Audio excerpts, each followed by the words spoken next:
membuat sistem pencernaan pada manusia.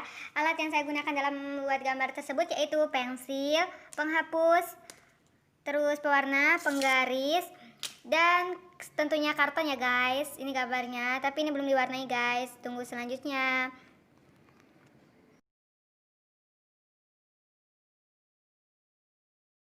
Masih dalam proses pewarnaan ya guys. Ini mewarnai rambutnya, ini sudah jadi warna hati.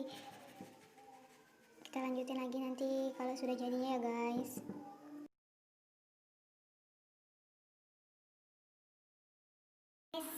Ini sudah jadi, udah saya kasih warna dan saya kasih tulisan tempat-tempatnya. Ini saya memakai warna hijau, oranye, coklat, dan pink, merah, hitam ya informasinya. Untuk sistem pencernaan manusia, gambarnya ala saya Sri Ayu Aptina. Assalamualaikum warahmatullahi wabarakatuh. Perkenalkan, nama saya Sri Ayu Aptina, NIM 1830201212 dari PGMI 07. Di sini saya akan menyelesaikan tugas UTS IPA saya, yaitu tentang sistem pencernaan manusia. Ini media yang saya gunakan dan alat bahannya yang saya gunakan yaitu ada pensil, penghapus, penggaris, pewarna, dan spidol, serta karton yang saya gunakan. Oke, lanjut aja ke sistem pencernaan manusia. Yang pertama itu terjadi pada bagian mulut. Ini dia mulut, ini gambar rongga mulut. Nah, di dalam mulut ini terjadi sistem pencernaan pertama yang contohnya seperti kita makan. Makan itu gigitan pertama itu disebut juga dengan sistem pencernaan mekanik. Nah, setelah itu di bagian mulut itu ada 3 bagian seperti lidah, kelenjar ludah, dan gigi. Nah, di situ merupakan membantu proses pencernaan yang dimana pengunyahan itu membantu sistem pencernaan agar mudah dicerna. Nah, setelah itu masuk ke faring. Ini dia tenggorokan atau faring. Ini gambarnya ya guys.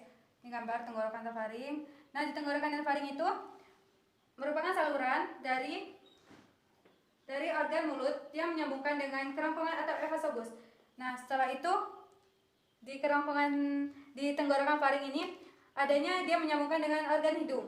Ini organ hidung yang berfungsi untuk memproduksi suara. Nah, di tenggorokan dan faring ini ya guys. Nah, setelah masuk makanan ditelan di mulut, terus masuk ke dalam tenggorokan atau faring dan dilanjutkan akan masuk ke dalam kerongkongan dan esophagus. Nah, di dalam kerongkongan esophagus ini terdapat trakea. Nah, setelah itu panjang dari kerongkongan dan esophagus ini sepanjang 25 cm. Nah, setelah itu terdapat gerakan peristaltik, yang dimana gerakan tersebut yaitu gerakan yang meremas-remas dan mendorong makanan ke dalam lambung. Ini dia lambung warna hijau ya guys. Ini lambung. Nah, di lambung ini bentuknya seperti kantong yang dindingnya berdinding berotot-otot ya. Nah, setelah itu di lambung ini terjadinya 2 sistem pencernaan, yaitu pencernaan kimiawi dan pencernaan mekanik. Nah, pencernaan mekanik itu makanan dicerna dan makanan dan minuman dicerna. Setelah dicerna, langsung diremas-remas dan diaduk seperti bubur oleh otot polos. Nah, kalau sedangkan pencernaan kimiawi yaitu pencernaan makanan yang dicerna dan minuman dicerna itu dicerna oleh enzim dan dihasilkan oleh kelenjar pada lambung. Nah, setelah itu di lambung juga ada 3 bagian penting. Yang pertama yaitu bagian atas. Bagian atas dinamakan dengan bagian kardiak, bagian tengah dinamakan dengan bagian kudus, bagian ketiga yaitu dinamakan dengan bagian pylorus. Nah, setelah itu terjadinya di lambung itu terjadinya gerakan peristaltik yang dimana makanan akan masuk ke dalam usus halus. Ini dia usus halus guys, warna coklat ya. Nah, di usus halus ini makanan itu paling lama prosesnya dan panjangnya itu 600 cm sampai 760 cm di usus halus ini. Dan di usus halus juga ada 3 bagian penting. Yang pertama yaitu usus 12 jari, duodenum, dan usus kosong, jejunum, dan usus penyerapan atau ileum. Nah, setelah ke usus halus, kita lanjut lagi ke pankreas. Nah, pankreas ini menghasilkan enzim pencernaan yang dimana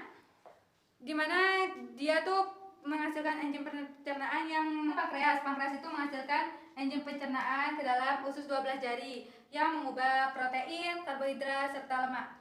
Nah, yang ketiga setelah ke pankreas yaitu masuk lagi ke hati. Hati ini warna merah ya guys. Ini warna merah hati. Hati itu merupakan sistem pencernaan manusia yang dimana pada hati merupakan alat aksesoris atau pelengkap saja bagi sistem pencernaan manusia, guys. Nah, setelah itu ke empedu.